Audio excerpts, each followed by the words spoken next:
I'd like to talk about Lie-Nielsen's mortising chisels. Chisels are used for a number of things in a woodworking shop, from rough chopping of joints to fine paring to fit.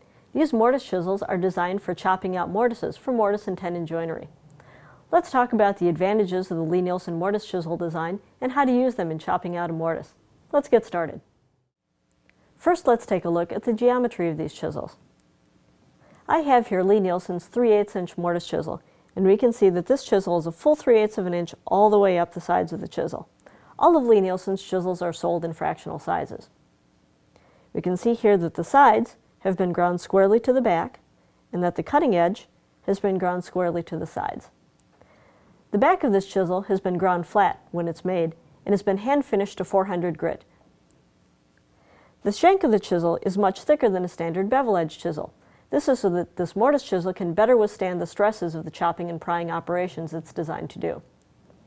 Lie-Nielsen also uses the socket design for their handles.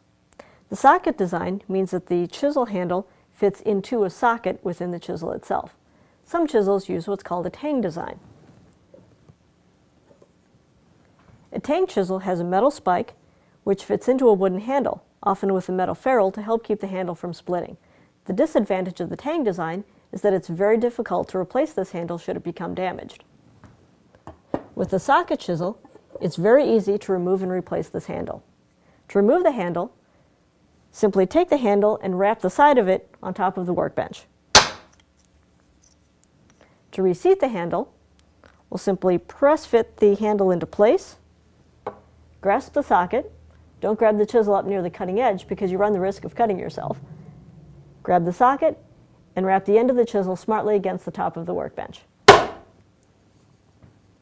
Occasionally, you may need to reseat these handles if they come loose due to seasonal wood movement within the wood handle.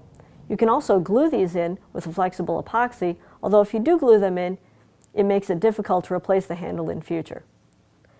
Our handles are made of Maine-grown hornbeam, which is a tough domestic wood that's well suited to withstanding mallet blows. Now let's take a look at cutting a mortise with these chisels. Here I've got a mortise that's been partially cut. I've marked out the ends with pencil so you can see where the mortise ends. You'll note that I've started in the middle and I'm working my way towards the ends of the mortise.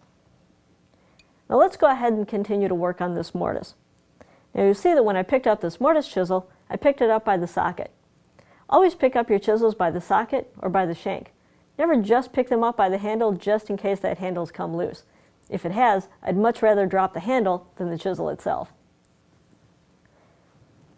To start, I'm going to go ahead and set the mortise chisel right into the mortise.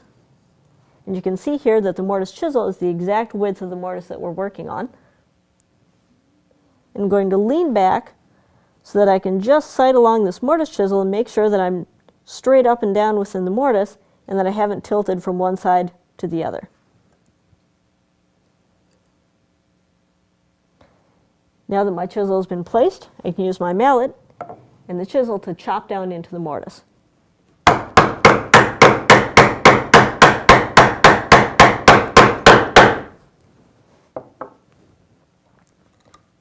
Now that we've chopped into the mortise, we'll need to use this chisel to pry out the waste wood. To do so, we'll push this chisel forward to break off the piece, and then back to pry it out. As we're pulling the chisel back, note that we're pivoting the chisel right on this little shoulder of wood here. I don't mind rolling up this shoulder here because this is all waste wood, but when you get to the ends of the mortise, be careful that you don't damage the ends of the mortise by prying out.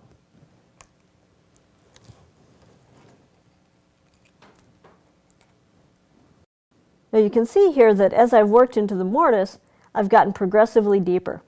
Once I start getting near the target depth of the mortise, I'll want to make sure that I have a mark on the chisel so that I don't chop too deeply. A small piece of masking tape will do this job admirably. Now there's a lot of work left to be done with this mortise, but when I'm finished for the day, I'll go ahead and wipe this chisel down with a light coat of camellia oil before storing it. I store my chisels in a leather tool roll. You can do this also, or hang them up for storage. But if you do hang them up, make sure that you're hanging them by the sockets and not just by the handles. For more information on sharpening and using mortise chisels, take a look at David Charlesworth's videos, Precision Preparation of Chisels for Accurate Joinery, and chisel techniques for precision joinery. Thank you for watching today, and we hope you enjoy your new Lie-Nielsen Mortise chisels.